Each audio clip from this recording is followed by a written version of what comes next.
especially when it comes to the B line, a line that only works on the weekday, no late nights, and no weekends. There's no way in the world the MTA is gonna waste their money putting a brand new train on a line that hardly even works. Unless they decide to upgrade the line, having it like the C run more often, even on the weekends. Maybe not late nights, but at least on the weekends. Which it hasn't happened ever since 1999, I believe it was, when they made that swap. I remember back then, when the B used to run on the A line and then the C used to run on the D to the Bronx. That was back years ago, folks. So, right now, the focus of the MTA is to have these new R211s head to lines that have high ridership, CPT, and agent of cars. That's the whole purpose of it. They've been mentioning that in many of the press conferences back and forth. So I don't understand why many people keep saying that it's not going to the ENF. Look at it right now. The rumors have been spread all over social media. They're gonna have them go there, even if it's temporarily. Yeah, it's the base order. The base order was not intended to go to Jamaica Yards. We already know that. But that is part of a sign that's going to happen.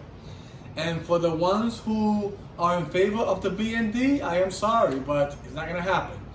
Well, at least you might get it on the D train, because I mean the D train does qualify in regards to the three criteria. I mean, they do have some agent cars, they do have high ridership, but no CPT yet, but at least they have 2 out of 3. Hey, same thing with the ENF. I could see it going to the D. I agree with those people when it comes to D train receiving R211A. I agree with that. But when it comes to the B, no way, Jose. It's not gonna happen. So keep dreaming and keep dreaming all you want. It's not gonna happen. They are gonna get the R160 no matter if you like it or not, which will be the hand-me-downs just like they did back in 2007 when the R68 from Coney Island tried to put to the B. And remember, the B is part of Coney Yards anyway, which makes sense when the R160 were placed on the NQ&W back in 2006, and then most of the older cars head to the B. Why do you think that happened, folks? Because they knew that the B did not need anything new. And you think they're gonna get brand new R211A now? Are you kidding me? No way. That's gonna happen. All we know right now, folks, is that the swap will be happening, even if it's temporarily. Jamaica Yards and Pitkin Yards will be swapping some of the R211 and R160. I don't know how many of them it's going to be, but it's going to be a few of them. But it's fine. You know why it's fine? Because that's a sign that they will get it next year. And we still got the option to order coming up. Eventually that will happen someday, I don't know when. But right now it's on pause. Right now it's only the base order and the option 1 order. That's it. That's what I know.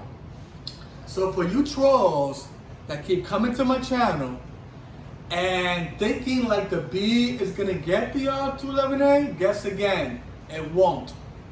So you guys wanna keep dreaming all you want, ain't gonna happen. The thing is that most of you think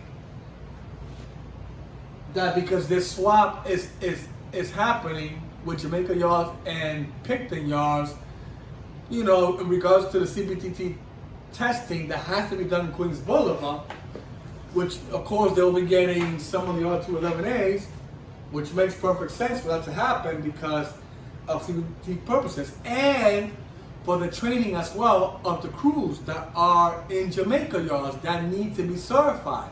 So all this is happening is because to get everything prepared in regards to the crews and in regards to the great testing of the CBTC to see if it does roll there. And then once they open 8th Avenue by 2025, we'll be good to go. But remember, folks, take in consideration, that the E and F line are candidates as well in regards to the R211 in general. So keep that in mind, folks. And remember, the MTA does what they want. If they want to swap them, they'll do it for whatever purposes that needed. They've done it with mainlines before in the past. But right now, this is a good one with Jamaica, because I know Jamaica, they actually do need some of those R211As anyway, in regards to test-wise, making sure they are working properly there. Even though they might go revenue service on Queens Boulevard, that's great. So now people are going to be happy to see the R211A heading to Jamaica, and they'll be seeing it either on the E, F, or R, whichever line it is. But I'm guessing it might be the E and F, or maybe the F train mostly, or who knows, they might swap them around the E, F, and R possibly. Remember, these standard cars could run express and local anyway. The R211T in general, they're only able to run local for now. But eventually, once that problem gets fixed, they'll be working just the same way as the R211A. So yeah, folks, I know a lot of you might disagree with me, thinking like the E and F will now receive R211A and then they will be fully R160 for the rest of their life. You could think that. It's okay. But I do believe that the E and F in general will receive R211A permanent. Same thing with the R211T. Once the option 2 order gets approved, which who knows when that's going to happen, due to congestion pricing, because the MTA is trying to find ways to get funds to try to get those projects, to go, of course.